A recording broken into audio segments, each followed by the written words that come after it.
Hi, I'm Dave from sunny Laguna. Last video, we made memories that will last a lifetime. First, at 27 Waterfalls, when we all had the greatest of times jumping off the ledges into the cool mountain waters of the Dominican Republic. And secondly, with a great group of friends that we will cherish for many years to come.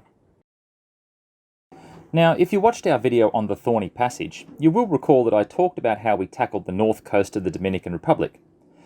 We experienced weakened trade winds for most of the nighttime passage, except when we were coming around one of the capes, where we actually experienced the Catabotic Winds. This can be seen by the wind needle, indicating Catabotic winds coming from 90 degrees, and then trade winds coming from around 300 degrees. Definitely time to motor, and not sail. Catabotic winds occur when high altitude land gives off its daytime heat, and the air cools quicker than air from the coast. The high altitude, cool, dense air then rushes down the mountain slopes and forms a wind that blows offshore. Although it would be nice to leave later in the evening, the despacho says that you're not allowed to leave between the hours of 6 p.m. and 6 a.m. Also, you should discuss your departure with the authorities a day or so in advance. There are a few people you need to see for permission to leave the harbour, and for instance, one of them might be taking their child to ballet on Tuesday afternoon when you want to leave. So just plan ahead.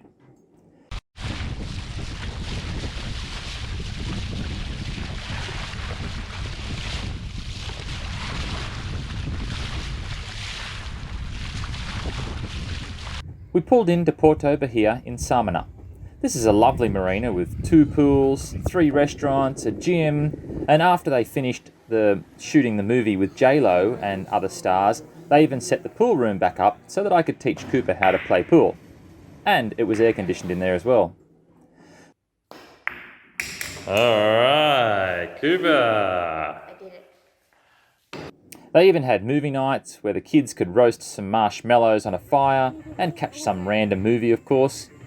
It was a really welcoming place. A little too delightful and welcoming for Sammy Malou, who abandoned their plans to make Grenada this season. They found a local insurer who would cover them and took a permanent berth here for hurricane season. At the time, the marina had a great dockmaster by the name of Gavi, who spoke fluent English and was invaluable when our friends were in their hour of need. Oh my god, free Wi-Fi! Wah, wah, wah. While we were based out of Puerto Bahia, we went to see another waterfall. Surprise, surprise. Now, the walk through the countryside and waterfalls was stunning, but what wasn't was the oversized tourists trying to squash the poor donkeys. The humane load for a donkey is about 120 pounds. Donkeys are for kids and small adults. If you're a normal-sized adult and you want to support them, then hire the donkey and walk beside it. Don't try and squash it.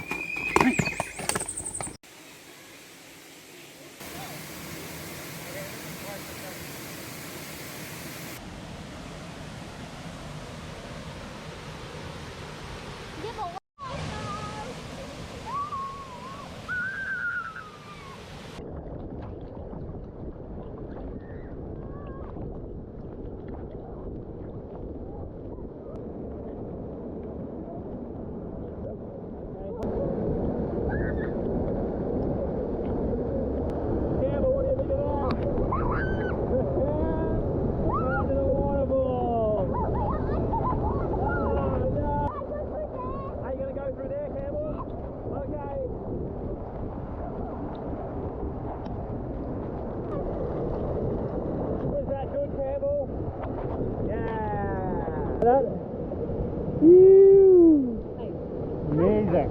So cool. After that, we drove to the town of Las Terranas for lunch and a great little bar. Clearly the bar understood that if the kids are occupied with a trampoline, swings and play gyms, then the adults will stay that little bit longer and probably purchase a few more beverages and some food. Back in Samana, there is a little whale museum where you can learn about the migration down to these waters from the Arctic. And Your arm is very similar to whales. the whale's But the arm. most recognisable feature of Samana is the bridge that extends out to a couple of islands in the bay. It's a nice enough walk, but being out there in the sun and humidity of the Dominican Republic takes its toll. and it was a shame to actually see so much garbage out there. I paid the guy in the car park $1 to look after the car. I would have paid him $5 to go out there and help clean up some of the garbage. Now, for boaters, you can anchor next to these islands, but just be warned, there has been some theft, and if you've got a nice big shiny boat, you're going to draw a bit of attention. So just be warned. An elevator down to the beach. Yep. No gracias. Yeah. We actually stayed in marinas the entire time we were in the DR, which then actually for us made it one of the most expensive countries that we visited. Many people along the way have mentioned how cheap the DR is, but I think that's if you're in a boat that's not quite so flashy and you're able to anchor out a lot more. Dad, you remember the things that you bought? Now, just before we depart Puerto Bahia, I just wanted to mention about the Aussies. Yay, the Aussies! Given our small population, we've got about 25 million, it's been amazing to see so many Australians out cruising while the country is actually in lockdown. Especially given you need special permission to leave, which most people get knocked back on, and if you want to return to Australia, you need to purchase an overpriced plane ticket and pay to stay in hotel quarantine for 14 days. So yeah, it's been real surprising to see this little marina in a little part of the Dominican Republic, and it had 4 Australian boats in the marina while we were there. Crazy. It's probably not hard to figure out which is the best shift to do of the day. The sunrise, as usual, is pretty spectacular here coming up over the Atlantic Ocean. We've just left the port of Samana, or Puerto Bahia, the marina where we're at. As you can see, there's a few squalls around this morning, 15 knots on the nose at the moment. We were actually expecting it to be really a lot more calm than this, like without any wind actually, was the forecast. But yeah, possibly the squalls here are producing a little bit of wind. But the other beautiful thing about this morning is the national park here on the southern side of Samana has just some amazing mountains that we can see as as we're making our way around to Cape Cana. Oh, and the eastern coastline of the DR, it's riddled with fishing nets. Of course, they are tied together with non-fluorescent drink bottles, so if you're transiting this coastline in the dark, well, just let it be noted that you've been warned.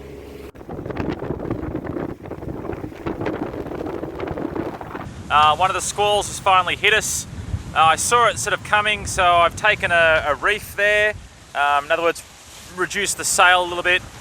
The wind, when the squall hit, up the top it was registering like 26 knots up there, but it only feels about sort of 15 knots down here at sea level. Anyway, we've been able to turn the engines off now, which is really nice, and so we're cruising along the coast of the Dominican Republic at about 7 or 8 knots, which is just beautiful.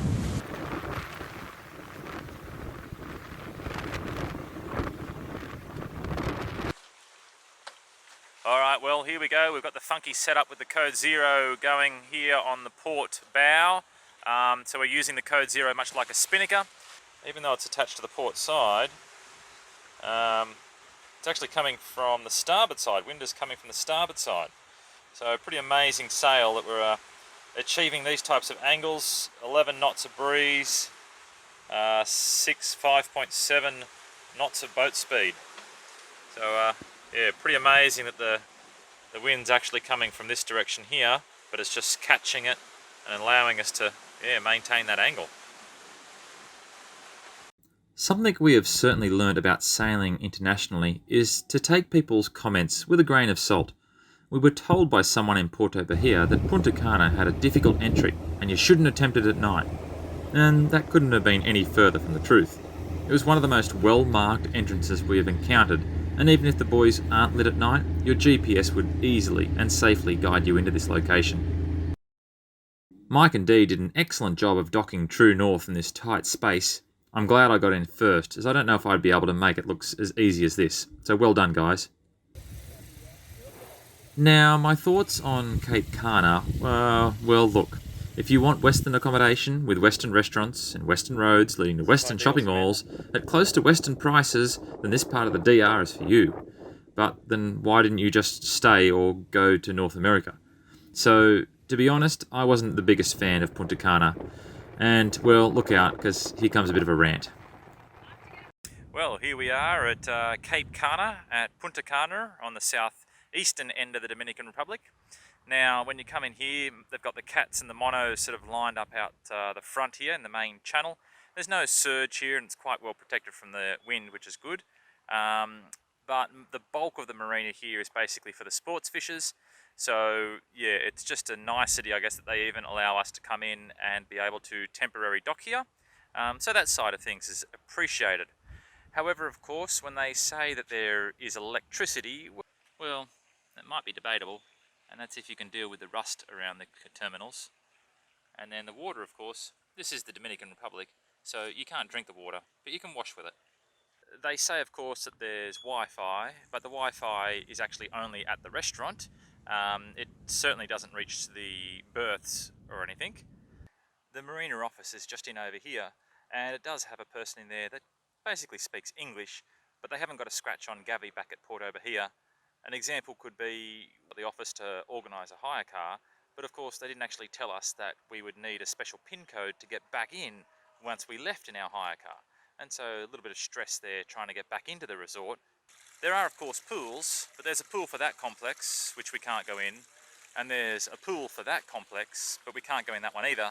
So the only pool we can actually go to, we can't swim in the pool today because they're setting up for a wedding, and in fact we can't go to the restaurant at all because they're setting up for a wedding. So that's all out of bounds.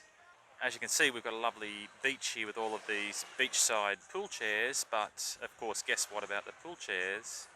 So the only place we have access to is this little skerrick of shade right here for everyone. Yeah, anyway, it is what it is. But I must admit, Cape Cana was stunningly beautiful, and we did meet the owner of the beach bar, who actually turned out to be a really nice guy. He even shouted us a few drinks and some fries for the boys. He explained how each of the facilities are owned by different people or organisations, so it seems to me that the marina was trying to advertise the features of other businesses as its own, so maybe a little bit misleading by the marina. Well, all that was left to do was to get tested for COVID at the hospital, which they never actually informed us whether it was positive or negative. We waited for an email, but never received it. We made phone calls and emails to chase up the results, but never heard anything back. Mike and Dee actually got their credit card company to cancel the transaction. Fortunately, Puerto Rico didn't actually ask to see the results, even though we had to have results to go there. No, that's part of the COVID world. Some things just work like that. Speaking of Puerto Rico, that's where we're off to next. So, catch you next video. Give this one a like if you've enjoyed what you've seen. See ya.